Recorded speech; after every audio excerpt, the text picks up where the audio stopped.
자, 이번 시간에는 이 단원, 나머지 정리라는 단원을 배워볼 겁니다. 나머지 정리라는 단원에는 항등식이라는 내용이 있어요.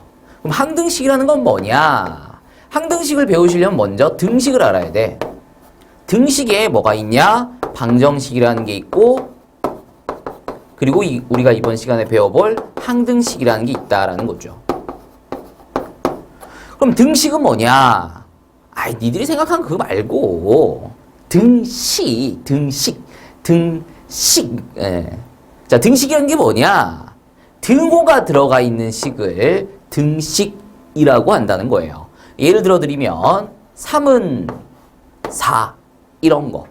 쌤, 3이랑 어떻게 4가 같나요? 라고 하실 수 있겠지만 우리가 지금 보려고 하는 것은 참과 거짓을 보려고 하는 게 아니다라는 거예요. 등식이란 등호가 들어가 있으면 등식이야. 그러니까 얘가 비록 거짓이더라도 등호가 들어가 있는 식이니까 얘는 등식이 된다라는 거죠. 그 와중에 방정식이라는 것은 x값에 따라서 참이 되기도 하고 거짓이 되기도 하는 그런 등식을 방정식이라고 한다는 거죠. 그러니까 2x는 4 이런 거. 자, 여기 x에다가 1 넣을 수 있나요? 라고 물어봤을 때 안 돼요. 여기다 x에다 1 넣으면 안 돼요. 라고 대답하시는 분들이 대부분이실 건데 x에다 1 넣을 수 있어요. What the fuck? x에다 1 넣을 수 있습니다. 방정식이라는 것은 x에다 1을 넣을 수 있는 거야. 근데 단지 성립하지 않을 뿐인 거죠. x에다 2를 넣으면 돼요. 뭐 그렇게 오버할 거 없어. 그냥 성립한다라는 것 뿐이죠. 그리고 x에다 3을 넣어보시면 성립하지 않는다가 되겠습니다. 이런 x 값들 중에서 다음 방정식을 성립시키는 x가 있을 거고 우리는 그 x를 근, 방정식의 해와 근이다라고 부르는데 니들은 그 x를 답이라고 부르잖아. 그러다 보니까 처음에 니들이 이걸 배울 때 언제 배우실 거냐면 중학교 1학년 때 배우실 거거든요. 그때는 분명히 x에다가 1을 넣을 수 있음을 배우셨어야 돼. 근데 단지 참이 아니었던 것 뿐인 거죠. 근데 니들이 지난 3년 동안 답 고르는 거, 그러니까 해를 구하는 거, 근을 구하는 것에만 집중을 하다 보니 그러니까 다음 중 해가 아닌 것은, 다음 중 근이 아닌 것은 이런 문제는 니들이 풀어볼 일이 없었다는 거잖아. 그러다 보니 x는 2여야만 해. 무조건 x는 2야. 그렇지. 답지에는 무조건 x에다가 2를 적어야 돼. 답지에다가는. 근데 개념은 x가 2여도 되고 3이어도 되고 1이어도 된다. 근데 그 와중에 1과 3은 얘를 성립시키지 않고, 즉 참이 안 되고 2는 얘를 참으로 만들어준다. 성립시켜준다. 요렇게 정리를 하시는 게 맞습니다. 그럼 항등식이라는 건 뭐냐? 말 그대로 이거 줄임말이죠. 항상 등식이 성립하는 식을 항등식이다 란다는 거예요. 그러니까 x의 문자에 어떤 값을 대입하더라도 모든과 임의의는 일단 같은 단어라는 거, 동의어라는 거 좀 알아두시고요. 모든 x에 대하여 x값에 관계없이 x가 어떤 값을 가지더라도 x에 어떤 값을 대입하더라도 항상 성립하는, 항상 등호가 성립하는 등식을 우리는 항등식이라고 한다라는 거예요. 자, 그럼 생각을 해봅시다.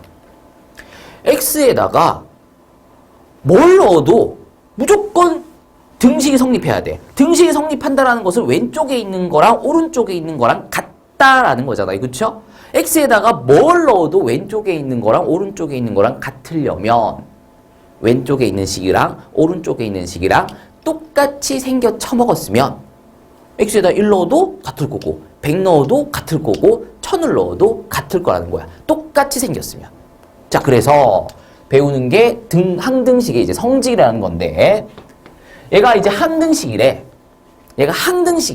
그러면은 왼쪽에 있는 식이랑 오른쪽에 있는 식이랑 똑같아야 된다면서요. 그치. 그래서 A가 0이고 B가 0인 거야.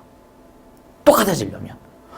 근데 쌤, x가 0이어도 x가 0이고 b가 0이고 해도 이거 0 같아지잖아요. 근데 x에다가는 아무거나 집어넣어야 되는 거잖아. 꼭 0을 집어넣어야 되는 게 아니라 아무거나 집어넣어도 항상 같아야 되는 거란 말이야. 그러니까 x에다가 0이라는 것을 고정시켜버리면 안 되지. 그 이외에 다른 문자 a와 b나 c 요런 애들한테 뭔가를 넣었을 때 항상 같으려면 a와 b가 0이 돼줘야만 왼쪽에 있는 식과 오른쪽에 있는 식이 같아질 수 있다는 거죠.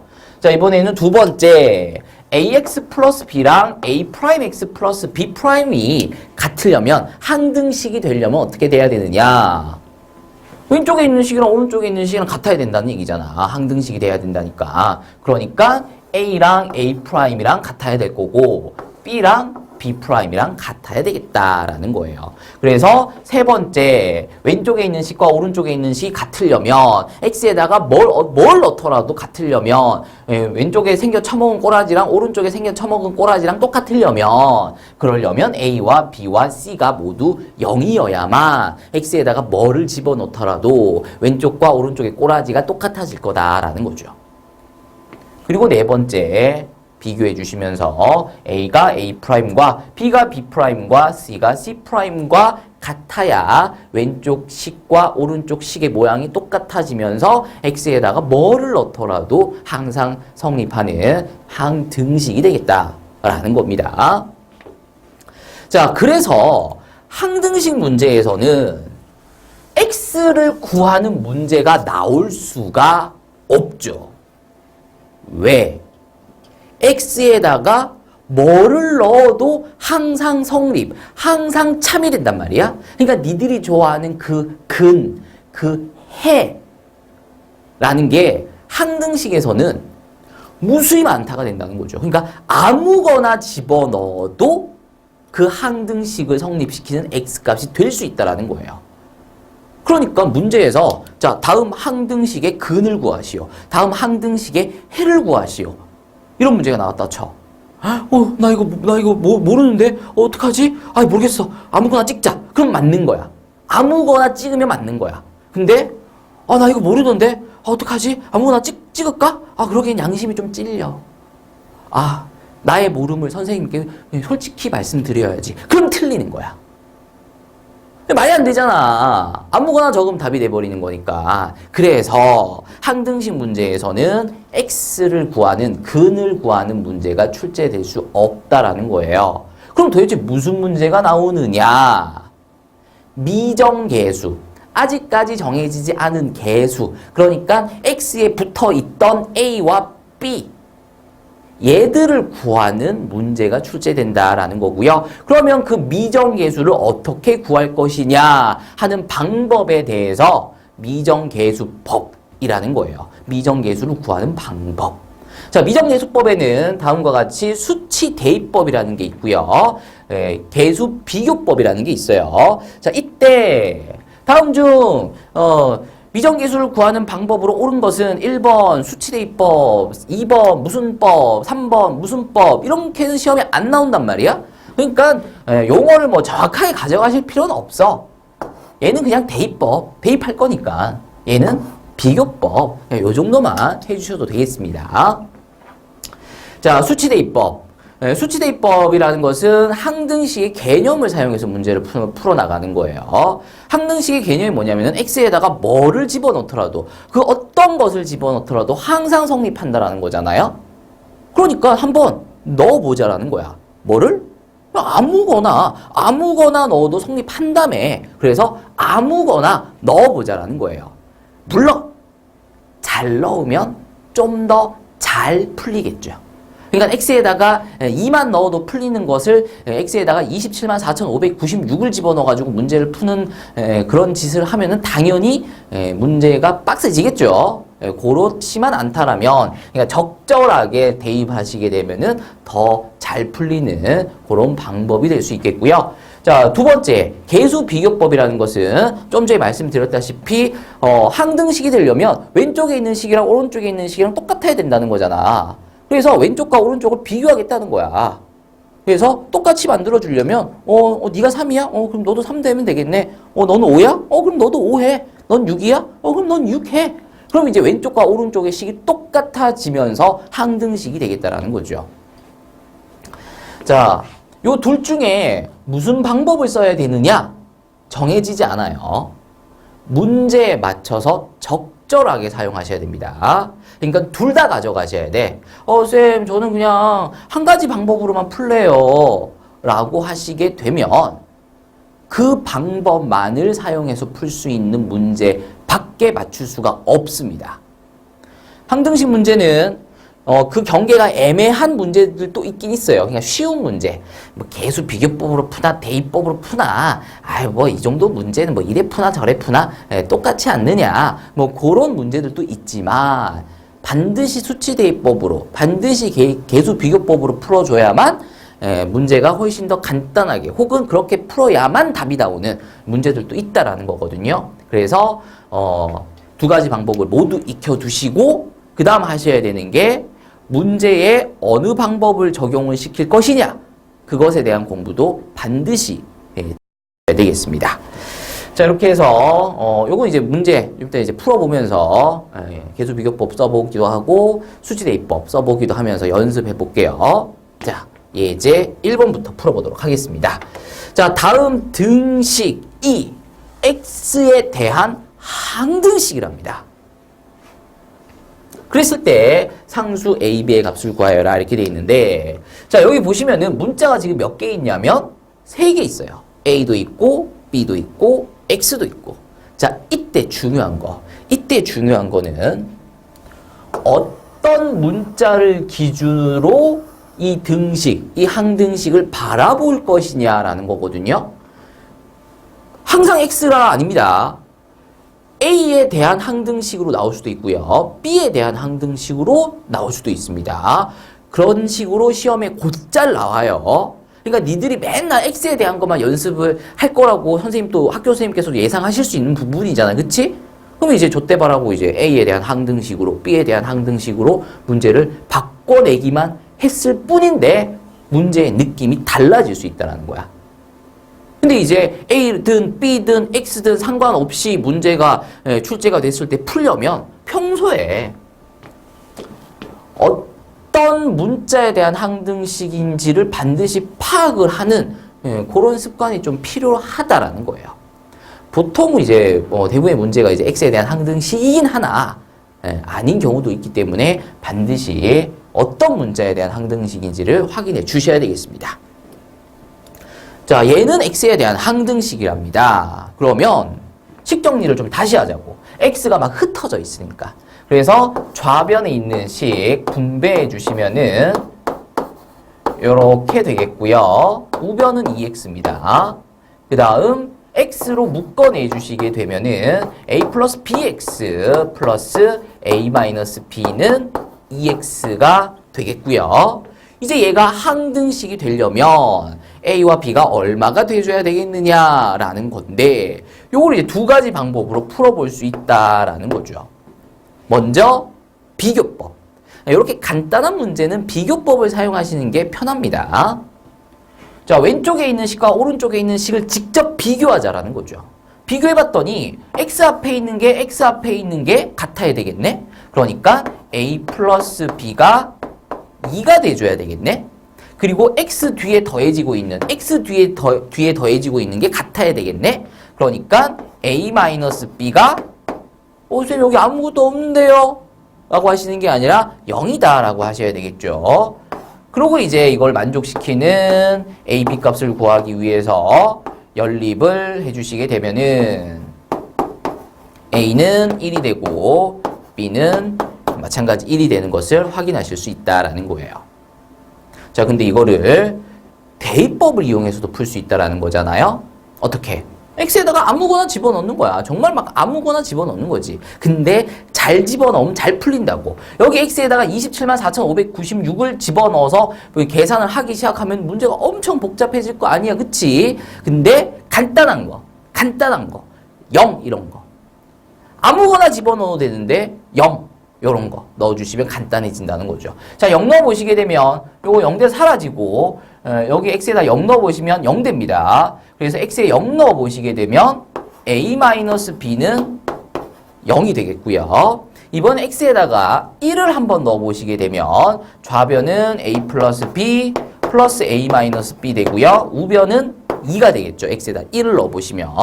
그래서 a-b는 0이라는 식 하나랑 2a는 2라는 식 하나를 끄집어내고요. 여기서 우리가 a가 1인 것을 확인할 수 있고 그러면 a가 1이면 b도 1이다라는 것을 확인할 수 있다는 거죠.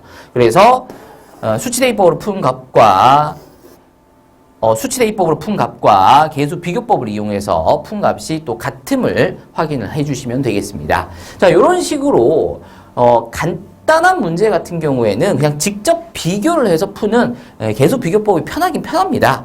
근데 간단한 문제만 나온다는 보장이 없잖아. 문제가 조금씩 더 복잡해지고 어려워졌을 때 그때 비로소 힘을 발휘하는 게 대입법이에요. 그래서 반드시 대입법도 연습을 잘, 고득점을 위해서 잘 준비해 주셔야 되겠습니다. 자, 예제 2번으로 넘어갑니다. 임의의 실수 xy에 대하여 다음 등식이 성립할 때라고 적혀 있는데 아까 말씀드렸다시피 임의의랑 동의어 같은 뜻을 갖고 있는 게 뭐라고? 모든이라고. 근데 얘들아 잘 봐. 임의의 실수 xy에 대하여. 이렇게 하면 뭔가 안 와다. 근데 모든 실수 xy. 이러면 이제 뭔가 와닿는 거죠. 아, 전부를 얘기하는 거구나. xy 전부 다를 얘기하는 거구나. 근데 임의의 xy. 이렇게 해버리면은 느낌이 잘 안 온다라는 거죠. 그래서 앞으로 임의의라는 단어가 나오면 얘를 지우고 모든이라고 바꾼 다음에 문제를 다시 읽어. 그러면 문제가 조금 더 잘 와닿게 된다는 거죠. 자, 그래서 다시 읽어주시게 되면 모든 실수 xy에 대하여 다음 등식이 성립. 아, 이 문제는 x와 y에 대한 항등식 문제인 거구나 라는 거죠. 그러니까 xy에 뭘 넣어도 항상 성립하는 항등식인 거구나 라는 거고요. 그러면 주어진 식을 xy에 대하여 다시 한 번 더 정리를 할 필요가 있어요. 분배하시게 되면 ax 플러스 ay 플러스 bx 마이너스 2by는 5x 마이너스 y가 되겠고요. x 묶어내주시면 a 플러스 b x y 묶어내주시면 a-2b y가 되겠고요. 이것은 5x-y와 같다랍니다. 이제 얘가 항등식이 되려면 왼쪽의 식과 오른쪽의 식이 똑같이 생겨야 될 거 아니야? 라고 접근하는 것은 계수 비교법을 사용하겠다는 거고요. 이게 xy에 대한 항등식이라고? 그럼 x랑 y에다가 아무거나 내 마음대로 0도 놓고 1도 놓고 2000도 놓고 3000도 놓고 마음대로 이제 집어넣는다는 것은 수치 대입법으로 이 문제를 접근하겠다라는 거죠. 근데 뭐 간단하게 보셔도 이 문제 계수 비교법이 훨씬 더 쉽겠구나라는 거 충분히 느껴지실 수 있어야 됩니다. 그래서 x 앞에 있는 5와 x 앞에 있는 a 플러스 b가 같아야 되겠고요. y의 계수와 y의 계수가 같아야 되겠다라는 거예요. 자, 이제 연립해 주시게 되면 3b는 6이 되면서 b는 2가 되겠고요. b가 2면 a가 3이 되면서 a와 b의 값이 모두 구해지는 것을 확인하실 수가 있겠습니다. 자, 이렇게 해서 예제 2번까지 풀어봤고요. 예제 3번 보도록 하겠습니다. 자, x에 대한 다항식 이것으로 나누었을 때 그때 나머지가 이 x 플러스 3이다 이렇게 돼 있어요. 자, 잘 보시면은 지금 나누어 나머지 나누기를 하겠다라는 거거든요. 그러니까 우리가 앞에서 배웠던 다항식의 나눗셈이다라는 거야. 그게 여기서 왜 나오지? 라는 건데 x세제곱 플러스 ax 플러스 b를 뭐로? x제곱 마이너스 x 플러스 1로 나누겠대. 그럼 뭐 몫이 있을 거고 나머지가 있을 건데 문제에서 계산해 봤더니 나머지가 2x 플러스 3이다 라고 알려주고 있어요. 뭐 몫을 안 알려주고 있으니까 몫을 대표하는 문자가 뭐였었냐면은 q였단 말이야. 근데 얘는 이제 x에 대한 식일 거니까 qx 정도로 적어주시면 되겠고요. 자, 기억나실지 모르겠는데 앞으로 내가 나누기를 할 거라고 했어? 안 할 거라고 했어? 안 할 거라 그랬단 말이야. 그래서 총 4번만 할 거라 그랬는데 지난 시간에 3번 해준다고 했고 지난 시간에 나누기를 3번 했어요. 그리고 오늘 한 번만 더 해준다라고 했단 말이야. 근데 지금 얘는 내가 나누기를 한 게 아니죠. 누가 한 거야? 문제가 해준 거야. 자, 말씀드렸잖아? 우리는 앞으로 직접 나누기를 할 일은 없을 거라고. 왜? 문제가 알아서 나누기를 해줄 거라 그랬어요. 그럼 우리는 뭘 해야 된다 그랬냐면 문제에서 나눠준 얘를 가지고 검산식을 쓰셔야 된다라고 했단 말이야. 그러니까 x세제곱 플러스 ax 플러스 b를 뭘로 x제곱 플러스 마이너스 x 플러스 1로 나누었더니 몫은 안 알려주고 있으니까 그냥 뭐 대충 대표하는 문자 q 적어주시고 나머지는 알려주고 있으니 나머지를 적어주시게 되면 그냥 문제에서 알려준 걸 가지고 나는 뭐만 했을 뿐이다. 검산식을 썼을 뿐이다 라는 거죠. 근데 쌤요, 이 내용이 지금 여기서 왜 나오나요? 우리는 지금 항등식을 배우고 있는데 왜 갑자기 앞으로 돌아가서 나누기를 하고 있나요? 자, 근데 봐봐. 23을 5로 나눠.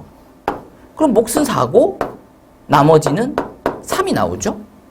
얘를 가지고 검산식을 써보시게 되면 23을 5로 나누면 몫이 4고 나머지가 3이다. 이렇게 적어줄 수 있는 거잖아요. 근데 이 검산식이라는 게 쓰는 게 중요한 게 아니라 정말 오른쪽에 있는 것을 계산을 했을 때 왼쪽에 있는 것이 나오는지를 확인하는 게 검산식인데 니들 그거 안 했다는 거잖아. 왜? 뭐 어차피 똑같을 건데 왜 해요? 이 나누기만 틀리지 않았다라면 왼쪽에 있는 값과 오른쪽에 있는 값은 반드시 같겠죠. 그러니 얘를 계산해서 확인할 필요가 없었다라는 거죠. 근데 그래도 해야 되는 게 뭐냐? 해야 되는 이유가 이걸 누가 나눴어? 니들이 나눴단 말이야. 근데 이거에 무조건 맞다라는 보장이 있어 없어?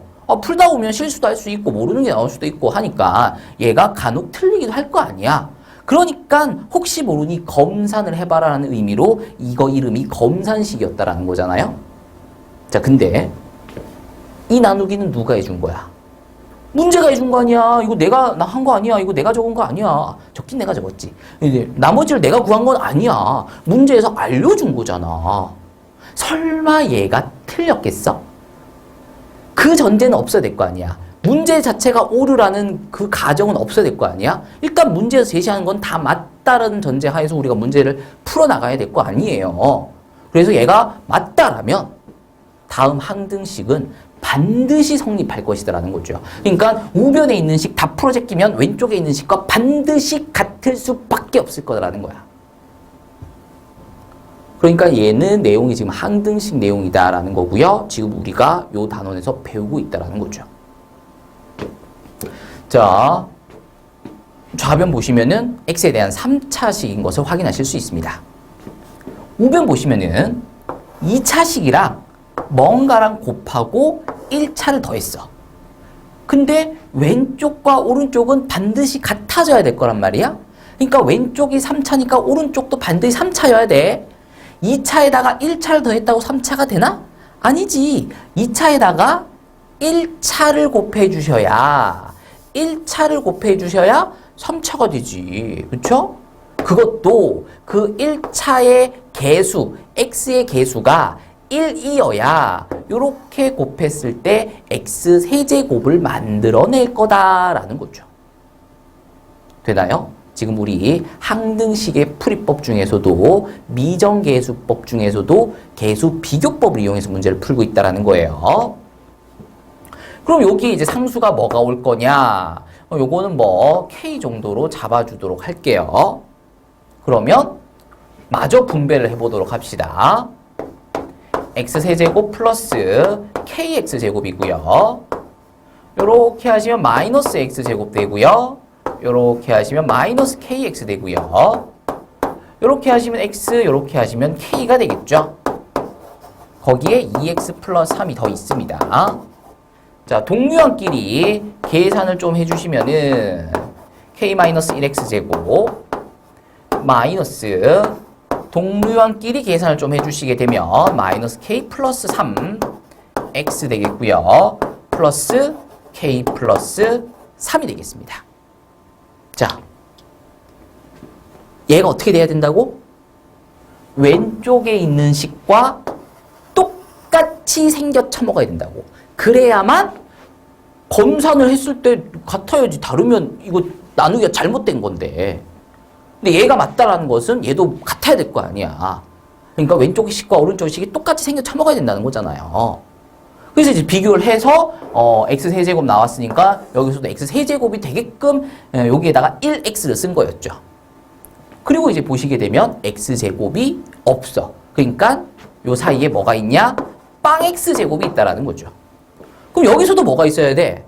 빵 x제곱이 있어야 된다는 거잖아. 따라서 k가 얼마다? k가 1이다 라는 것을 확인하실 수 있다는 거죠. 자, 그러면 k가 1이면 얘가 빵 x제곱이 되면서 없어질 거야. k가 1이면 얘는 2가 되겠죠. k가 1이면. 그리고 k가 1이면 얘는 4가 될 거야. 그리고 여전히 왼쪽에 있는 식과 오른쪽에 있는 식은 똑같아야 된다는 거죠. 그래서 마저 비교를 해보시게 되면 아, A가 2구나, B가 4구나 라는 것을 확인하실 수가 있겠다라는 겁니다. 자, 그래서 우리가 이제 본격적으로 이번 단원의 제목이죠. 나머지 정리. 나머지 정리라는 걸 배워보겠다라는 건데 이 나머지 정리라는 게 뭐냐? 우리 나누기를 하고 있었어요. 방금까지. 다항식 fx가 주어졌고요. 그 다항식 fx를 뭐 x-알파 정도로 나누었다고 칩시다. 그러면 몫이 만들어질 것이고 나머지가 구해질 거다라는 거잖아요. 그랬을 때 이 나누기가 틀리지 않았다라면 이 나누기 계산하는 과정에서 틀릴 걸 가정하고 우리가 공부를 할 수는 없어. 당연히 나누기는 잘 했다는 가정하에서 얘를 가지고 검산식을 써보시게 되면 fx를 뭘로? x-알파로 나누었더니 몫이 qx고 나머지가 r이 되었다라는 거잖아요. 그리고 이 등식은, 이 검산식은 그냥 등식이 아니라 반드시 성립하는 항등식이어야만 한다는 거예요. 그러면 x에다가 뭐를 넣어도 얘는 항상 성립해야 되는 거잖아. 그래서 x에다가 알파를 넣어보는 거야. 왜 하필 알파냐면 얘를 0으로 만들어 보는 거지. 그래서 x에다가 알파를 대입해 보시게 되면 좌변은 f알파가 되겠고요. 우변은 얘가 0이 되면서 사라지면서 r만 내려오는 것을 확인하실 수 있어요. 그리고 왼쪽 식과 오른쪽 식은 같은 항등식이기 때문에 x에다가 알파를 넣든 베타를 넣든 32,756을 넣든 반드시 똑같이 넣었으면 같아야 된다라는 게 항등식의 내용이잖아요. 자, 그러고 나서 봤더니 나머지가 구해져 버리는 상황이 만들어졌다는 거예요. R이 뭐야? 나머지잖아. 나머지가 F알파다라는 거야. 자, 여기서 우리는 다항식을 1차식으로 나누었을 때 그때의 나머지를 구하기 위하여 그 나누는 1차식이 0이 되게끔 한 x, 여기서는 알파잖아요. 그 x를 대입하게 되면 나머지가 구해지게 된다라는 내용이 나머지 정리라는 내용이에요. 근데 쌤 너무 어려워요. 뭔 말이야. 자, 너무 어렵게 생각하지 말고 그냥 나머지 정리라는 거는 그냥 나머지를 구하는 공식이다. 그냥 나머지를 구하는 방법이다. 그냥 요 정도로 기억을 해주시면 되겠고요. 중요한 건 뭐냐? 중요한 건 그냥 이거야. 이거. 그냥 이거 쓰는 거. 뭐 쓰는 거? fx를 x-알파로 나누었을 때 몫이 qx고 나머지가 r이다라고 했을 때 다음과 같이 a는 b, q 플러스 r 이렇게 쓸 수 있는 게 중요한 거야. 일단 이렇게 쓰고 나면 x에다가 알파를 넣어보고 싶게 돼. 왜? 그렇게 만들어낼 거야. 그러면 자연스럽게 나머지가 구해지게 되는 상황에 맞닥뜨리게 될 거야. 그러니까 니들은 뭐만 집중하면 되냐면은 문제에서 나눠서, 나눠진, 나머지. 나눠서, 나눠진, 나머지. 어쨌든 나누겠다라는 거잖아. 문제에서 나누겠다라는 낌새만 나오면 A는 BQ 플러스 R. 자, A는 BQ 플러스 R, A는 BQ 플러스 R, A는 BQ 플러스 R, A는 BQ 플러스 R, A는 BQ 플러스 R, A는 BQ 플러스 R, A는 BQ 플러스 R, A는 BQ 플러스 R, A는 BQ 플러스 R. 왜 이러는 걸까요? 자, 이 정도 했으면 머리에 들어갔죠? 자, 언제? 나눠서, 나눠진, 나머지. 어쨌든 나누겠다라는 게 조금이라도 보이면 문제에서 주어진 식과 목과 나머지를 최대한 이용을 해서 A는 BQ 플러스 R을 써주시는 게 중요하다는 겁니다. 그러고 써주고 난 다음에는 그 나누는 식이 1차식일 때 그 식이 0이 되는 x를 구해서 x에다가 넣어주게 되면 나머지가 구해지게 된다라는 것을 확인해 주시면 되겠다라는 거예요. 자, 이렇게 해서 나머지 정리라는 게 어떤 건지를 이제 배워봤다라는 거고요. 근데 우리가 나누기를 하다 보면 몫이 구해지고 나머지가 구해지는데 간혹 나누어 떨어지는 경우가 있어요. 즉 나머지가 0이 되는 경우가 있다는 거죠. 그래서 A를 B로 나누었을 때 몫이 있고 나머지가 있는데 하필이면 요 나머지가 얼마인 상황이야? 0인 상황이야. 그럼 이제 요거를 안 적어줘도 된다라는 거잖아요. 그러고 나서 얘를 봤는데 안 보여? 아무 생각이 안 드나? 안 들겠죠? 자, 나는 전혀 그럴 생각이 없었거든. 나는 이렇게 만들 생각이 없었는데 어쩌다 보니까 지금 뭐가 돼 있냐면은 인수분해가 돼 있다는 거예요. 자, 하나의 다항식을 2개 이상의 다항식의 곱으로만 나타내는 것을 인수분해라고 하죠. 얘들아 봐봐라. x제곱 플러스 5x 플러스 4가 있어. 근데 얘는 x 곱하기 x 플러스 5 더하기 4. 요거 분배해 보시면은 얘 좌변과 똑같습니다. 아니면은 x 플러스 2 x 플러스 3 마이너스 2. 요거 이제 분배하셔서 정리해 보시면은 요 뒤에 마이너스 2까지 해서 똑같습니다. 아니면 요거를 x 플러스 1, x 플러스 4. 요거 이제 분배해서 해보시면 요거랑 똑같은 거 확인하실 수 있죠. 그랬을 때 다음과 같이 적는 것을 다음 식의 인수분해라고 하나? 우리가 요렇게 적으면 얘를 인수분해했다라고 하나? 아니거든. 내가 니들한테 야 이거 인수분해 해봐 라고 하면 이렇게 할 거 아니야. 얘가 틀렸어? 이거 계산하면 답은 안 나와? 나온단 말이야. 근데 왜 얘는 아니고 얘는 아니고 얘만 된다라고 하냐?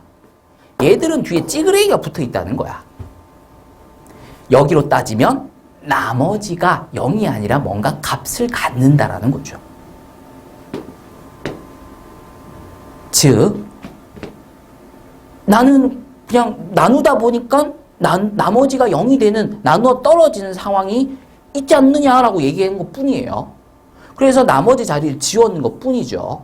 그랬더니 A라는 식이 B라는 식과 Q라는 식의 곱으로 나타내게 된다라는 거잖아요.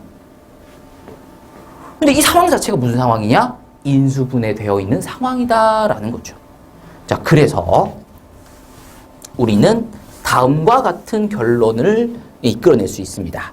자, 다항식 fx를 x-알파로 나누었을 때 몫이 qx고 나머지가 r인 상황. 그러면 우리는 이거를 a는 bq 플러스 r로 나타내 보시게 되면 x-알파로 나누었을 때 몫이 있을 거고 나머지가 있을 거다. 근데 그 와중에 나누어 떨어지는 상황, 즉 나머지가 0이 되는 상황을 보자라는 거잖아요. 그러니까 f알파가 0이 되는 상황을 보자라는 거죠. 그러고 났더니 이걸 다시 봤더니 fx라는 다항식이 x-알파와 qx라는 다항식의 곱으로서 표현되면서 x-알파가 인수가 되어버림을 알게 된다는 거예요. 이 내용이 인수정리입니다. 다항식 fx에 대하여 fx가 1차식 x-알파로 나누어 떨어지면, 즉 나머지가 0이면, 그러니까 다음과 같이 적히게 되면, 그러니까 x에다가 알파 집어넣으면 0, 여기서 0이지 나머지잖아요. 0이 되는 상황이면, 그러면 우리는 다항식 fx가 x-알파로 나누어 떨어지면서 x-알파를 인수로 갖게 된다는 사실을 알 수 있다는 거죠.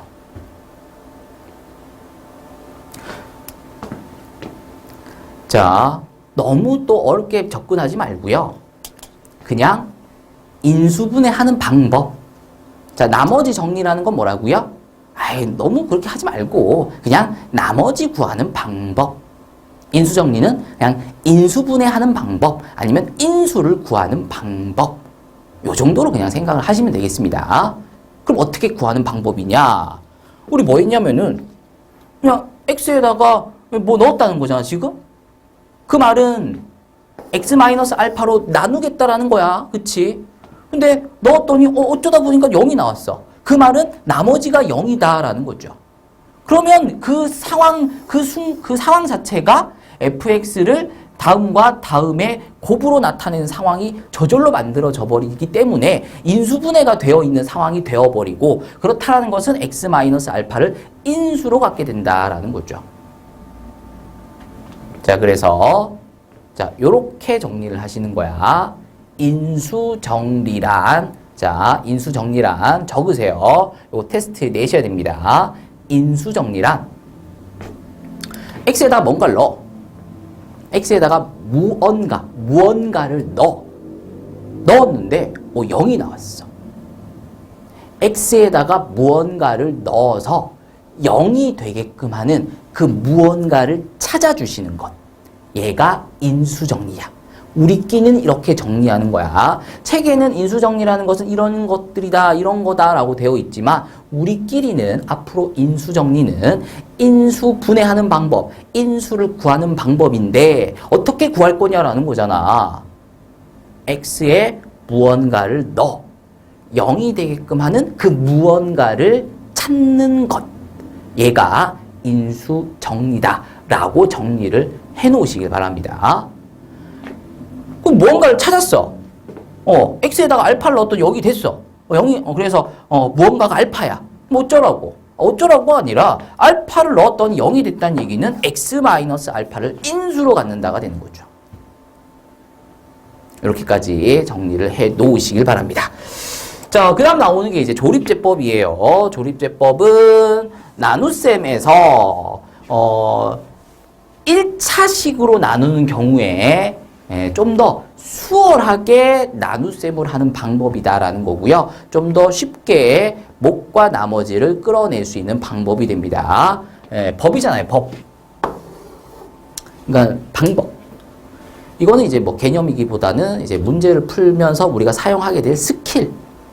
그러니까 뭐 이런 거 백날 읽어봤자 뭔 말인지 못 알아먹고 직접 문제를 풀면서 적용해 보시면 누구나 다 5분, 10분이면 다 배울 수 있는 그런 내용이 되니까 이 내용은 뒤로 넘어가서 배울 건데 하나만 강조드리면은 반드시 나누는 식이 1차식일 때만 조립제법은 나누는 식이 1차식일 때만 조립제법은 나누는 식이 1차식일 때만 사용할 수 있다는 거 요건 알고 좀 이따 뒤로 넘어가서 문제를 풀어보도록 하겠습니다.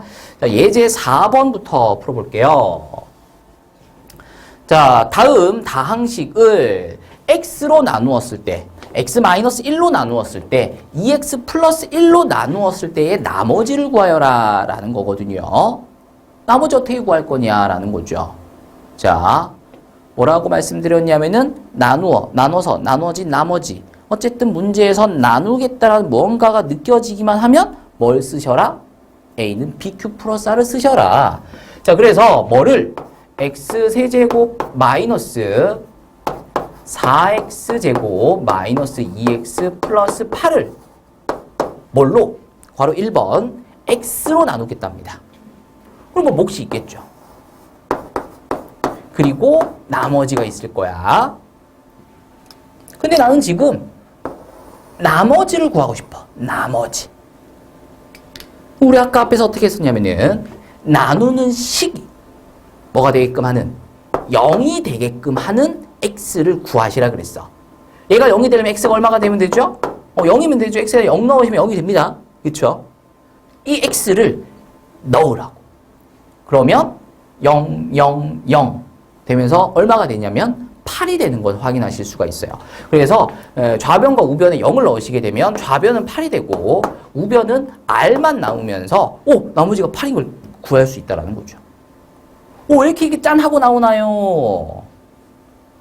이게 검산식이라니까. 이게 항등식이야. 그럼 항등식을 푸는 방법에는 계수비교법이라는 것도 있지만 수치대입법이라는 것도 있었어요. x에다가 아무거나 집어넣으면 된다는 거지. 근데 잘 넣으면 더 잘 풀린다 그랬잖아. 그래서 얘가 0이 되게끔 한 x를 넣어본 거야. 그러면 좌변은 8이 되고 우변은 r만 내려와. 그럼 이제 좌변과 우변이 이제 항상 같아야 될 거니까 나머지가 8인 그런 상황이 돼버린다는 거죠. 자, 그래서 나누는 식이 1차식인 경우에는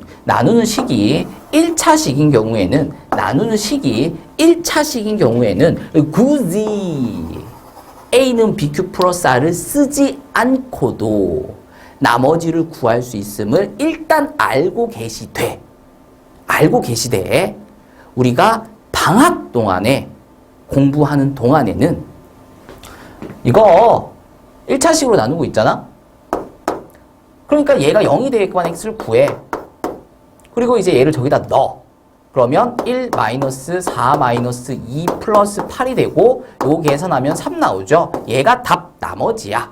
라고 풀지 않고 어쨌든 자꾸 쓴다는 거야. 뭐를? A는 BQ 플러스 R을 x세제곱 마이너스 4x제곱 마이너스 2x 플러스 8을 뭘로? 이번엔 x 마이너스 1로 나누겠다죠. 몫은 문제에서 별 물어보지도 않고 있어요. 관심 없으니까 그냥 적당히 Q 잡아주시고 나머지는 이제 나머지 대표하는 문자 R 잡아주시는데 이제 이렇게 쓰고 나면 X에다가 뭘 넣어야 될지 보일 거야.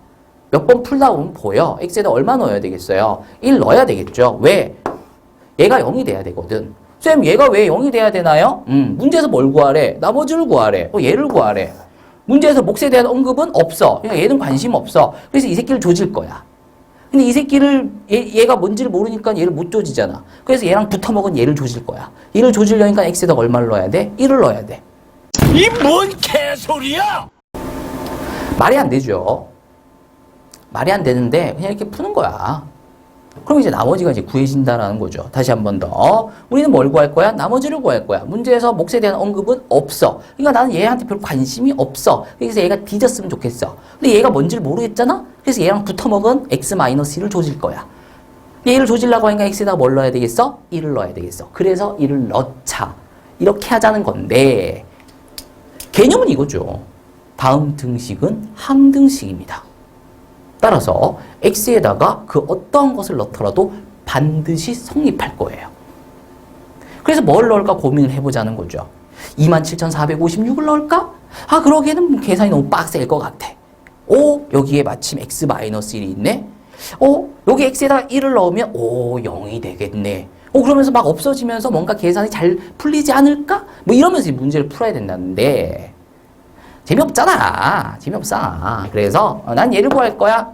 나 관심 없어. 아이 뒤져. 근데 얘를 어떻게 뒤지지? 얘랑 붙어 먹은 얘를 조져버리면 되겠구나. 그럼 1을 넣어야 되겠구나. 이런 식으로 이제 문제를 풀어나가자. 뭐 그런 거죠. 그래서 x에다 1 넣어주시면 1 넣어주시게 되면은 좌변은 이렇게 되겠고요. 우변에서는 r만 남죠. 즉 나머지만 남는다는 거야. 그래서 얘를 계산하시게 되면 3이 되는데 그게 이제 나머지가 된다라는 거죠. 자, 걸어 3번입니다. 이 문제 역시 마찬가지. 나누는 식이 지금 1차식이다라는 거거든요. 그래서 얘가 0이 되겠건 x가 얼마냐면 마이너스 2분의 1이다라는 거야. 그럼 이제 얘를 저 식에다 넣어주게 되면 2x 플러스 1로 나누었을 때 나머지가 짠! 하고 구해진다니까. 근데 지금은 그렇게 풀지 말란 얘기야. 그럼 쌤 처음부터 안 알려주면 되잖아요. 야, 근데 지금 이 영상을 니들은 지금 방학 동안 보고 있지만 몇몇 분들은 지금 보고 계신 시기가 3월일 수도 있고 4월일 수도 있어. 그치? 지금 이 영상을 보고 있는 시기가 지금 보시는 분들마다 다 다를 거란 말이야. 방학 되면 우리가 충분하게 필요한 것들을 연습해서 나가야 되겠지만 지금이 만약에 4월이라 생각해봐. 시험이 한 달도 안 남았어. 근데 지금 이거 개념 영상 보고 있어. 어떤 거야? 좆된 거지. 근데 어떻게 해? 시험은 잘 봐야 될 거 아니야. 그럼 일단 이게 진짜 중요한 개념이긴 하나. A는 BQ 플러스 R을 쓰는 게 정말 중요한 개념이긴 하나. 당장 눈앞에 있는 시험을 위해서 걔는 일단 집어치우고 답부터 구하는 거. 뭐? 1차식으로 나눌 때 그 식이 0이 되겠구만 x를 구해서 넣어주면 나머지가 구해진다. 이것만 딱 가져가시면 된다는 거죠. 그래서 요 얘기를 하고 있는 건데 지금 방학인데 요 영상을 보고 계시는 분들 같은 경우 얘로 문제 푸시면 니들이 4월 달에 시작한 애들이랑 달라지는 게 없잖아. 그치? 걔들보다 니들이 지금 3개월, 4개월 먼저 지금 시작해서 공부를 하고 있으면 결국 걔들보다 훨씬 더 좋은 결과를 만들어내야 될 거 아니에요. 그쵸? 그러려면 이렇게 공부하시면 안 되고 개념에 충실하시면서 x세제곱 마이너스 4x제곱 마이너스 2x 플러스 8을 뭘로? 2x 플러스 1로 나눠보자. 그럼 뭐 몫이 있을 건데 그리고 나머지가 있을 건데 나머지를 한번 구해봐라.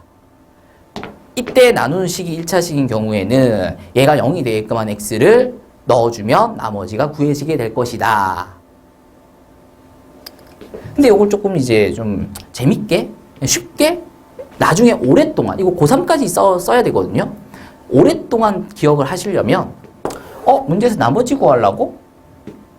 몫은? 별말 없네? 조져야지. 근데 얘가 뭔지 모르잖아. 얘랑 붙어먹고 있는 2x 플러스 1이 있네? 요 x에다가 마이너스 2분의 1 집어넣으면 얘가 조져지겠네? 그러면 같이 없어지겠네? 그러면 나머지만 남아서 나머지를 구할 수 있겠네? 이렇게 이제 접근을 하자라는 거죠. 자, x에다 마이너스 2분의 1 넣어보시면은, x에다가 마이너스 2분의 1 넣어보시면은, x에다 마이너스 2분의 1 넣어보시면은, 자, 요렇게 되는 거 확인하시고요.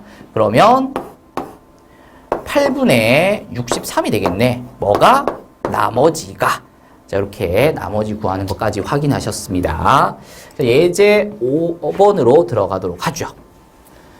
자, 다음 다항식이 다음 1차식으로 나누어 떨어졌을 때 상수 K 값을 구하여라. 이렇게 돼 있어요. 자, 나누어 떨어졌다라는 얘기는 나머지가 0이 되었다라는 거죠. 그것도 1차식으로 나누고 있는데 나머지가 0이 나왔대. 그러니까 얘가 0이 되게끔 한 x를 구해서 집어넣으면 나머지 0이 구해진다.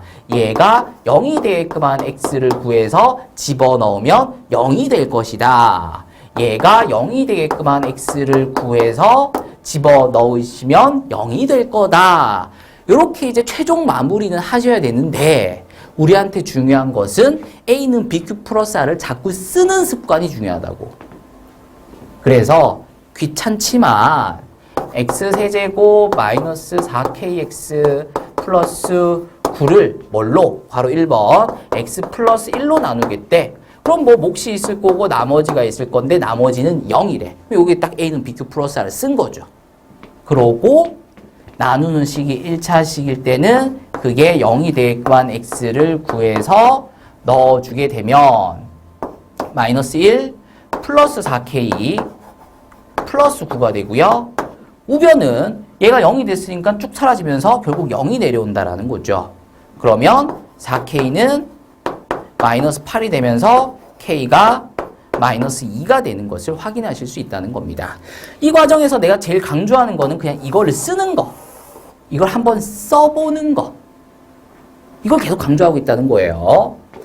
자, 바로 2번 같은 경우에는 x세제곱 마이너스 4kx 플러스 9를 이번에는 x 마이너스 3으로 나눠보자.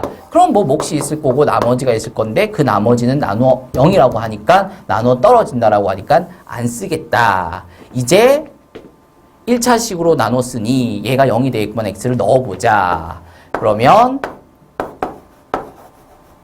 이렇게 좌변이 될 거고 우변은 3 넣어보시면 0이 된다는 거죠. 그래서 12k가 36이 되니 k가 3이 되는 것을 구할 수 있다라는 거예요. 근데 어쨌든 최종적으로는 다항식을 2x-1로 나누었을 때 나머지가 0이라고? 그럼 얘가 0이 되겠구만 x 2분의 1 넣어야지. 8분의 1 마이너스 2k 플러스 9. 그럼 이제 얘가 나머지인데 나머지가 0이라고? 이거 바로 쓰는 거죠. 그러면 2k는 8분의 73 되겠고요. 그러면은 k는 16분의 73이 되는 것을 확인하실 수가 있겠다라는 겁니다. 자, 이렇게 해서 이제 5번까지, 그 중에 3번은, 우리가 결국 풀어야 되는, 결국 시험을 위해서 풀어야 되는 방법으로 해봤습니다. 자, 예제 6번입니다. 다항식 fx를 x 플러스 2로 나누었을 때의 나머지가 마이너스 8이고요. x 마이너스 2로 나누었을 때의 나머지는 4랍니다. 자, 그랬을 때 fx를 다음 2차식으로 나누었을 때 나머지를 구하여라 이렇게 돼 있어요. 자, 문제에서 나누겠다라는 게 엄청 많이 나오고 있어요. 그러면 일단 A는 BQ 플러스 R 써야지. A는 BQ 플러스 R 써야지. 이거부터 막 되고 있어야 되는 거야 지금. 근데 지금 나누기를 몇 번 하고 있냐면 1번, 2번, 3번 하고 있어요. 그러니까 우리는 A는 BQ 플러스 R을 몇 번 쓸 거야? 3번 쓸 거야. fx를 x 플러스 2로 나누는데 그럼 뭐 몫이 있겠지. 그리고 나머지가 있을 건데 그 나머지는 마이너스 8이래. 나누기 누가 해준 거야? 이거 누가 구한 거야? 문제가 구한 거 아니야. 그러니까 이 검산식이 틀렸겠어? 맞겠지. 그러니까 그 걱정은 안 해도 된다는 거야. 이번에는 fx를 뭘로? x-2로 나누겠대. 그럼 또 몫이 있겠죠. 자, 요 밑에다가 q1, q2라고 쓴 이유는 똑같은 식을 다른 식으로 나누고 있으니 몫이 달라질 거다라는 의미에서 q1x, q2x 쓰고 있습니다. 얘도 qx, 얘도 qx 쓰시게 되면 똑같아진다는 거거든. 구분하셔야죠. 그리고 나머지가 4다.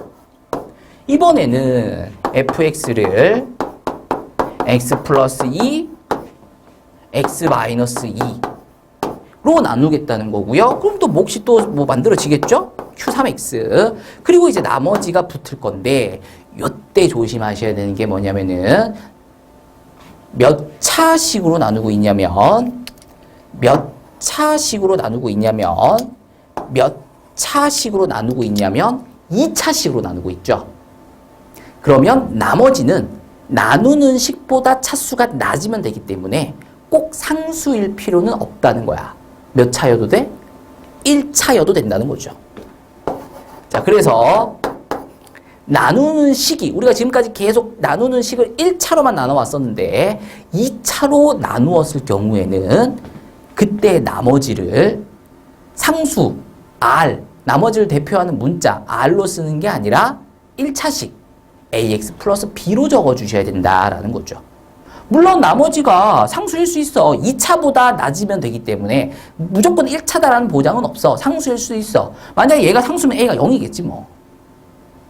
근데 그냥 단지 R로만 적어놨을 때는 1차식을 표현할 수 있는 방법이 없잖아. 그래서 일단 AX 플러스 B로 잡아주신다라는 거죠.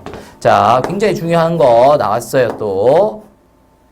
어떻게 기억하셔야 되냐면은 2차식으로 나누었을 때의 나머지는 AX 플러스 B로 둔다. 2차식으로 나누었을 때의 나머지는 AX 플러스 B로 둔다. 꼭 좀 기억을 해주셔야 되겠습니다. 자, 3번 나눴으니까 A는 BQ 플러스 R을 3번 썼어. 얘는 뭘로 나누고 있었냐면 X 플러스 2로 나누고 있었다는 거잖아요. 몇 차식으로 나누고 있었냐면 1차식으로 나누고 있었어. 그럼 1차식으로 나누는 경우에는 얘가 0이 되겠건 X 마이너스 2죠. 얘를 구해서 X에다가 집어넣으면 여기다가만 집어넣는 게 아니라 여기다가도 집어넣고 여기다가도 집어넣잖아요. 그쵸? 근데 여기다가 집어넣으면서 0이 될 거 아니야. 그러면서 사라지면서 나머지 마이너스 8이 구해진다라는 거죠. 근데 이제 이것을 결국에는 시험이 다가왔을 때는 얘를 가지고 바로 fx를 1차식 x 플러스 2로 나누고 있네? 그때 나머지가 마이너스 8이라고? 그러면 얘가 0이 되겠구만 x, 즉 마이너스 2를 넣으면 마이너스 8이 나오겠구나 라고 바로 적어 주실 수 있어야 돼. 언제? 시험이 한 달쯤 남았을 때는. 근데 지금은 아니잖아. 지금 시험이 지금 뭐 한참 남았어요. 그러니까 더더욱 더 기본인 A는 BQ 플러스 R을 쓰는 것에 계속 연습을 해 주셔야 되겠다라는 거죠. 그러니까 이거 역시 마찬가지. 우리가 지금 영상 보고 있는 분이 시험이 한 달도 채 안 남았어. 그러면 이걸 쓸 게 아니라 fx를 x-2 1차로 나눈다고? 그때 나머지가 4라고? 그러면 1차로 나누고 있으니까 얘가 0이 되겠고 x가 얼마지? 2네. 그 2를 넣으면 나머지 4가 구해지겠네 하면서 바로 얘를 쓴다라는 거죠.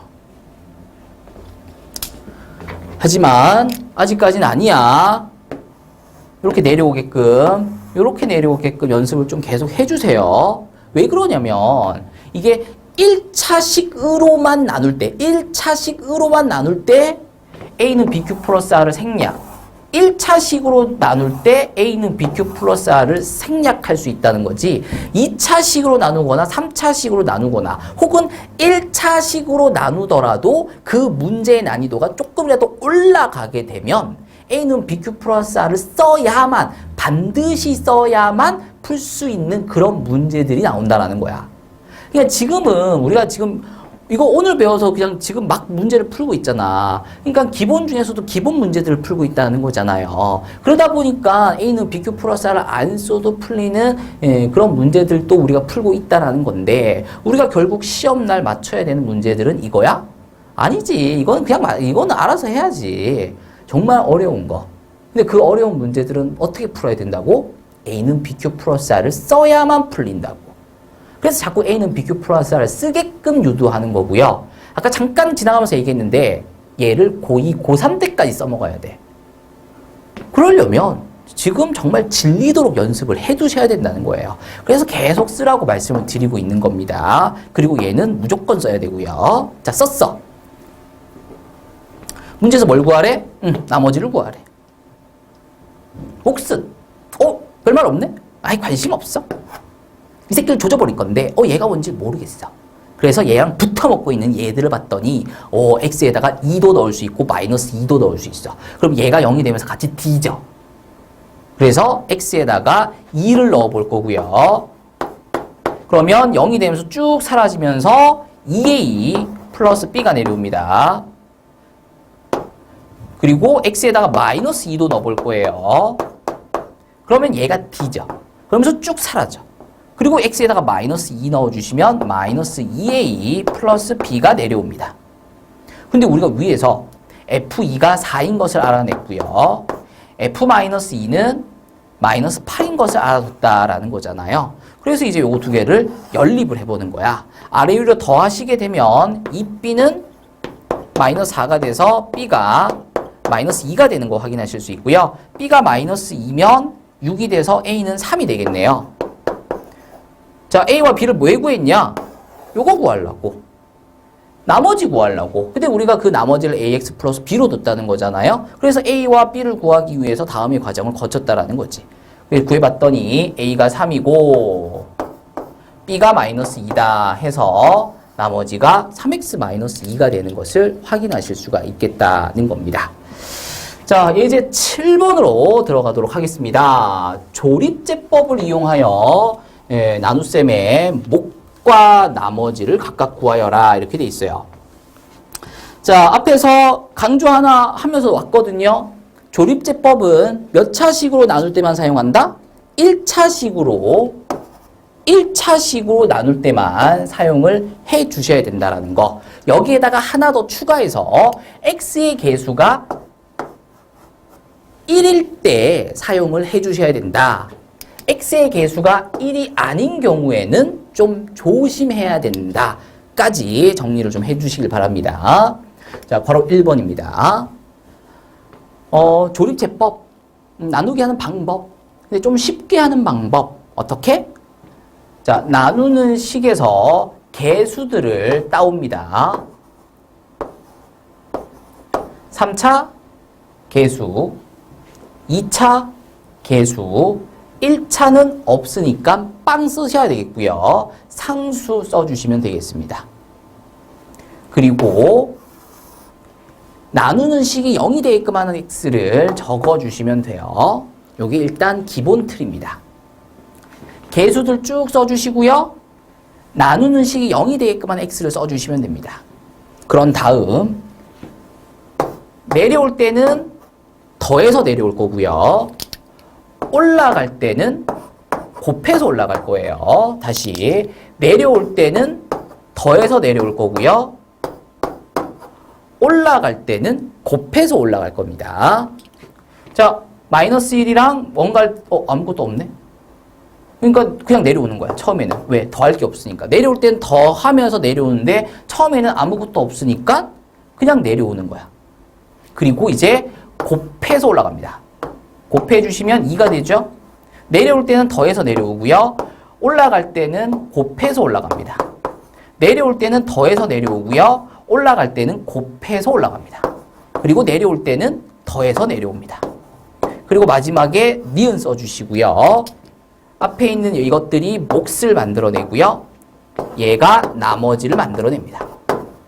이때 뒤에서부터 상수 1차, 2차이기 때문에 여기다가는 x제곱을 붙여주시고요. 여기다가는 x를 붙여주시고요. 얘는 상수니까 뒤에다가 붙여주시면은 몫이 구해지고 나머지가 구해지는 것을 확인하실 수 있겠다라는 거죠. 자, 다시 한 번 더 개수들을 내림차순으로 쭈루룩 써주시되 빵이 있을 경우에는 반드시 적어주셔야 되겠다는 거고요. 나누는 식이 0이 되게끔 한 x를 적어주신 다음에 기본 틀을 잡아주신다라는 거야. 내려올 때는 더하면서 내려와야 되는데 처음엔 더할 게 없으니까 그냥 내려오고요. 그 다음 곱하면서 올라가는데 뭐랑 곱하냐면 무조건 얘랑 곱합니다. 곱해서 올라가고 더해서 내려오고 곱해서 올라가고 더해서 내려오고 곱해서 올라가고 더해서 내려오시게 되면 맨 마지막에 있는 얘가 나머지가 되고 앞에 있는 것들이 몫을 만들어내게 되는데 뒤에서부터 상수 1차, 2차니까 몫을 완성해 주시면 되겠다라는 거죠. 자, 그러면 얘는 개수 2고요. 마이너스 5고요. 7이고요. 마이너스 4입니다. 그리고 나누는 식이 0이 되게끔 한 x 2분의 3이죠? 요걸 써준다고. 그 다음 어떻게 한다? 더해서 내려온다고. 근데 처음엔 더할 게 없으니까 그냥 내려온다는 거죠. 그리고 곱해서 올라가고요. 더해서 내려오고요. 곱해서 올라가고요.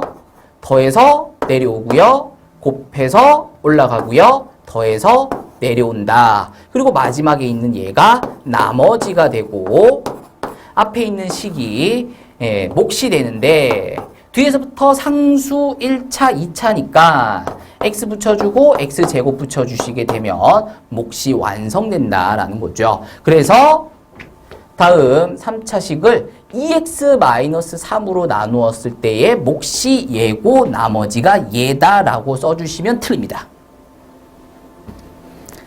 자, 아까 뭐라고 말씀드렸냐면은 조립제법은 반드시 1차로 나눌 때 사용한다라고 말씀을 드렸고요. 그 중에서도 x의 개수가 1일 때 사용을 한다라고 말씀을 드렸어요.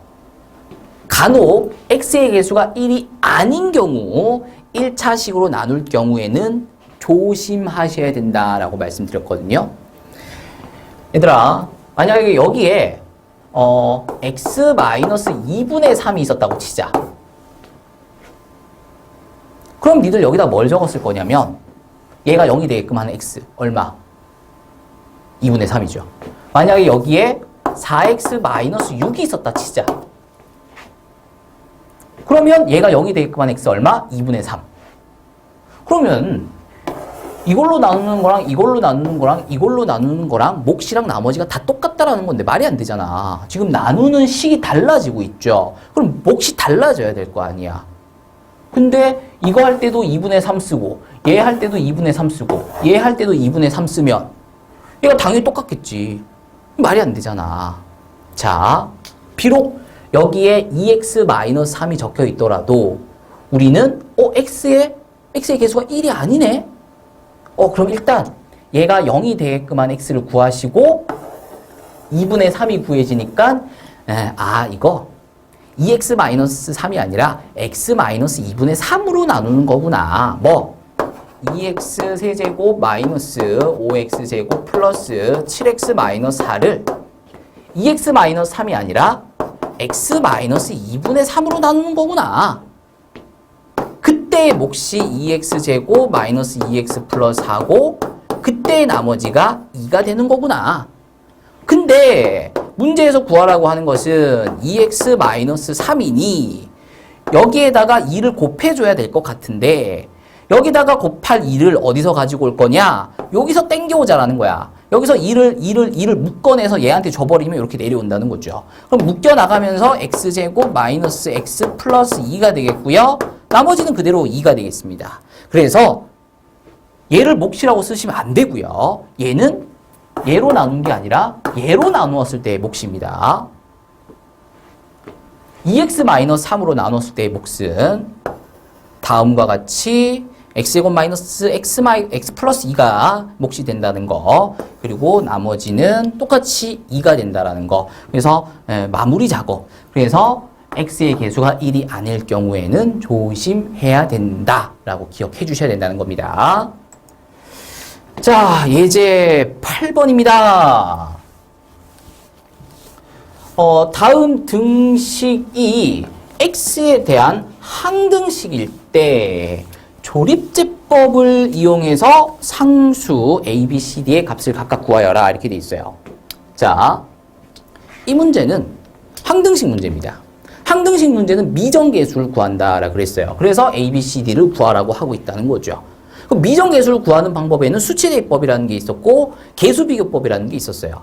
둘 중에 뭘로 풀 거냐라는 거였죠. 근데 이 문제는 계수비교법도 안 되고 수치대입법도 안 돼. 안 된다기보다는 되긴 되는데 일단 계수비교법이든 수치대입법이든 둘 중에 하나의 방법을 이용해서 문제를 풀기 시작하면은 한 내일쯤 끝나. 그러니까 그만큼 시간이 오래 걸린다라는 거죠. 그래서 이 문제만큼은 따로 유형을 좀 빼놓으시고요. 다음 항등식 문제는 비교법도 아니고 대입법도 아니고 조립제법을 이용해서 문제를 풀어야 된다. 이렇게 정리를 좀 해두셔야 되겠습니다. 그럼 이 문제가 도대체 어떤 문제냐? 자, x-2의 세제곱, x-2의 제곱, x-2. 아, x-2가 나오면, 아, 이렇게 이 문제구나가 아니라, 이게 뭐 x 플러스 2, x 플러스 2, x 플러스 2든, x 마이너스 1, x 마이너스 1, x 마이너스 1이든 1차의 거듭 제곱이 반복적으로 나타나면서 차수가 이렇게 낮아지고 있잖아요. 이렇게 생겨 처먹은 문제에서는 조립제법을 이용해서 이 문제를 풀어준다라고 기억하시라고. 자, 조립제법 이용합니다. 그러려면은 개수를 써주시면 되겠고요. 0이 되게끔 한 x, 2가 되겠죠. 써주신 다음에 처음에는 그냥 내려온다고. 그리고 곱해서 올라가고요. 더해서 내려오고요. 곱해서 올라가고요. 더해서 내려온다고요. 곱해서 올라가고요. 더해서 내려온다라는 거죠. 근데 이 문제는 조립제법으로 한 번만 하는 게 아니라 한 번, 두 번, 세 번 하는 거야. 뭘로? 2로. 이렇게. 자, 한 번 더 합니다. 처음에는 그냥 내려오고요. 곱해서 올라가고요. 더해서 내려오고요. 곱해서 올라가고요. 더해서 내려옵니다. 처음에는 그냥 내려오고요. 곱해서 올라가고요. 더해서 내려오고요. 이렇게 끝납니다. 자, 이제 순서대로 A, B, C, D가 돼요. 그러니까 A가 1이고 B가 2고 C가 마이너스 6이고 D가 마이너스 7이다 라는 것을 확인하시면 되겠습니다. 자, 문제는 왜 이렇게 풀어도 되느냐에 대한 건데, 니들 학교가 앵간히 문제를 어렵게 내지 않는 이상은 왜 이렇게 풀어도 되는지에 대한 거를 물어보지 않아. 근데 정말 문제가 어렵게 출제가 되는 학교라면 왜 이렇게 풀 수 있는지까지 물어볼 수 있거든요. 그렇기 때문에 좀 깊게 공부하셔야 되는 분들은 추가 공부를 더 해주셔야 될 거고요. 아니신 분들은 이것만 하면 돼. 일단 문제를 알아보셔야죠. 알아보는 거는 요거 가지고 알아본다라고 말씀을 드렸어요. 알아봤다라면 이제 이 문제 유형의 풀이법을 기억해 주셔야 되겠죠. 어떻게? 조립제법 쭉 내려오면서 3번 쓴다. 요거만큼 쓴다. 그런 다음 밑에서부터 한 A, B, C, D 개수가 된다. 그러면 답 나온다. 까지 정리를 해주시면 되겠습니다. 자, 요 문제는 이제 이렇게 해서 끝낼 거고요. 쌤, 저는 근데 이 문제가 왜 이렇게 풀리는지에 대해서 궁금합니다 하시는 분들은 영상을 계속 보시고요. 쌤, 저는 그냥 이 문제 답만 맞추면 돼요. 우리 학교는 이 정도도 안 나올 수 있어요. 이러신 분들은 이제 오늘 수업 마무리 하시면 되겠습니다. 자, 그분들은 이제 수고하셨고요. 안녕히 계세요, 여러분. 전 이 세상의 모든 굴레와 속박을 벗어던지고 제 행복을 찾아 떠납니다. 여러분도 행복하세요. 자, 나머지 분들은 왜 이렇게 풀 수 있는지에 대한 설명을 이제 할 테니 들으라는 거예요. 자, 요 내용은 여기서부터 들어가는 내용은 개념 테스트에는 안 나올 거예요. 그러니까 정말 필요하신 분들, 정말 본인이 좀 시험이 좀 어려운 학교, 그리고 그 학교에서 고득점을 맞고 싶다 하시는 분들은 지금부터 영상을 계속 봐주시면 되겠습니다. 자, x세제곱 마이너스 4x제곱 마이너스 2x 플러스 5가 a x 마이너스 2의 세제곱 플러스 b x 마이너스 2의 제곱 플러스 c x 마이너스 2 플러스 d와 같다. 얘가 x에 대한 항등식이다 라고 되어 있어요. 다음 식에서 x-2를 묶어낼 거야. 그러면 ax-2의 제곱 플러스 bx-1 플러스 c 플러스 d 이렇게까지 정리가 되겠죠. 다시 분배해 보시면 위에 있는 식과 동일해짐을 확인하실 수가 있습니다. 이렇게 쓰고 나면 얘를 이렇게 해석할 수 있다는 거야. 다음 3차식을 x-2로 나누었더니 얘가 몫이고 얘가 나머지다라는 거죠. 그럼 목과 나머지를 한번 구해볼까? 근데 1차식으로 나누는 경우 목과 나머지를 좀 쉽게 구하는 방법이 있었다라는 거잖아. 뭐? 조립제법. 그래서 조립제법을 한번 사용해보자라는 거예요. 뭘로 나눌 거냐면 얘가 0이 되게끔 한 x 2로 내려옵니다. 올라가죠? 곱해서 올라가고 더해서 내려오고 곱해서 올라가고요. 더해서 내려오고요. 곱해서 올라가고요. 더해서 내려옵니다. 그러면 얘가 몫이고 얘가 나머지인 거야. 그래서 얘가 D야. 됐나요? 자, 이제 여기 안에서 목 자리에서 x-2를 묶어낼 거야. 그러면 ax-2 플러스 2가 되겠고요. 플러스 c가 되겠습니다. 요거 분배해 보시면은 목 안에 중괄호 안에 있는 식과 똑같은 걸 확인하실 수 있어요. 그리고 그 앞에 뭐 있냐면 x-2가 곱해져 있고요. 뒤에 d가 더해져 있는데 여기만 집중하자는 거죠. 그러니까 여기만 집중하자는 거야. 몫을 이제 얘를 이제 몫이라고 보지 말고 그냥 2차 다항식이죠. 다음 다항식을 x-2로 묶어냈더니 이렇게 되고 더하기 c가 되거든. 그러면 이렇게 볼 수 있다는 거잖아. 얘를 x-2로 나누었더니 이 중괄호 안에 있는 게 몫이 되고 이 뒤에 붙어있는 c가 나머지가 된다는 거죠. 그러면 x-2로 나누었을 때 목과 나머지를 한번 봐볼까? 근데 1차식으로 나누었을 때 목과 나머지는 조립제법을 이용해서 하면 좀 쉽다는 거잖아? 근데 얘가 이것들의 개수가 뭐냐? 얘죠. 몫이니까. 그래서 얘를 가지고 한 번 더 2로 나눠주는 거야. 그러면 내려올 거고 그냥 내려오고 곱해서 올라가고 더해서 내려오고 곱해서 올라가고 더해서 내려오겠죠. 그러면 이번에는 얘가 여기 안에 들어가 있는 몫이야. 그리고 얘가 여기 안에서 나머지를 만들어내고 있는 c다라는 거죠.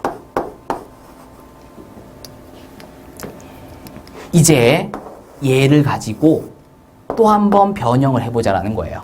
x-2로 묶어내고 그러면 a가 붙을 거고 뒤에 b가 붙을 텐데 얘를 이렇게 썼다는 것을 다음식을 x-2로 나누었더니 몫이 a고 나머지가 b다로 보자는 거거든요. 지금 1차식으로 나누고 있잖아. 그래서 목과 나머지를 조금 더 쉽게 구하기 위해서 또 조립제법을 써보자는 거죠. 뭐를 가지고? 얘를 가지고. 근데 얘가 뭐였었냐면 이거였거든. 그래서 얘를 가지고 조립제법을 한 번 더 써볼 건데 x-2로 나누고 있으니 얘가 0이 되게끔 한 x2로 또 나누겠다는 거야. 그럼 처음에는 그냥 내려올 거고 곱해서 올라갈 거고 더해서 내려오면서 이렇게 그어지게 되겠죠. 그러면 이제 1이 몫이 되고 2가 나머지가 되는데 x-2로 나누었을 때에 a가 몫이고 b가 나머지죠. 그래서 이 자리가 a 자리가 되고 이 자리가 b 자리가 되고 나머지 것들은 미안해 여기 c였죠. 얘가 c가 되고 d가 되면서 아까와 같은 풀이가 가능한 이유를 확인하셨다라는 거죠. 자, 이해하신 분들은 이해를 하시고요. 너무 어려워서 이해가 좀 어렵다 하시는 분들은 아까 처음 말씀드렸다시피 그냥 이 문제 유형에 대한 파악 그리고 이 유형의 풀이법, 조립제법 3번 해서 문제 푼다라는 거 이 정도만 연습하셔서 문제를 풀 수 있게끔 준비를 해주시면 되겠습니다. 자, 이렇게 해서 2단원 나머지 정리에 대한 내용을 마무리를 했고요. 자, 다음 시간에 인수분해 들어가게 될 건데 그때 우리 1단원에서 공부했었던 곱셈 공식, 곱셈 변형 공식 다시 시험 본다고 분명히 말씀을 드렸어요. 그러니까 계속 2단원 공부하고 있으면서도 1단원에서 외웠던 공식 다시 한 번 더 되새기고 넘어가셔야 3단원 갔을 때 공백기가 좀 있으니까 우리 2단원 공부하면서 우리 앞에서 배웠었던 곱셈, 곡셈 안 써먹었단 말이야. 그렇죠? 그러니까 또 한동안 또 안 써먹었으니까 이제 잊어버렸겠죠. 다시 한 번 더 외워주시면서 숙제 하시면 되겠습니다. 고생하셨습니다.